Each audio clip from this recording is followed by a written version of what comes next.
Velkommen til nyhederne. Et stigende antal klager om indeklimaet på VUC Hillerød har bragt opsigt i medierne. Vi har sat vores supporter Bill på sagen. Hej, må jeg stille dig et spørgsmål? Okay, fair nok.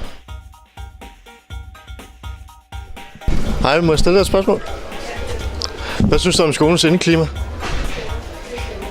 Det er varmt. Det er varmt. Ja. Kan du med 3 ord beskrive skolens indeklima? November. Så rettere sagt koldt.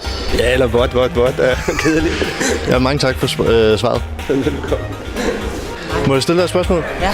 Hvordan vil du have det, hvis du sad i klasselokalet i 2 timer? Jeg tror, det bliver lidt for varmt. Ja.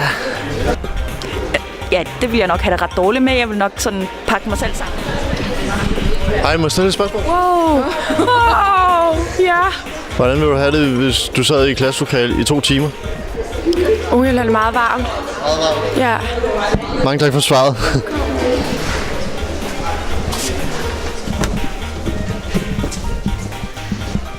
Hej, må jeg stille et spørgsmål? Ja, det må du godt. Hvem har ansvaret for skolens indeklima?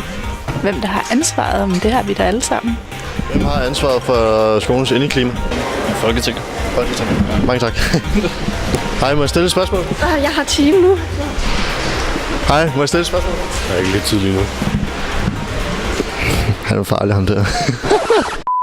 Hvad synes du om skolens indeklima? Den er meget kold. Det er ret koldt at være her. Jamen tak for det.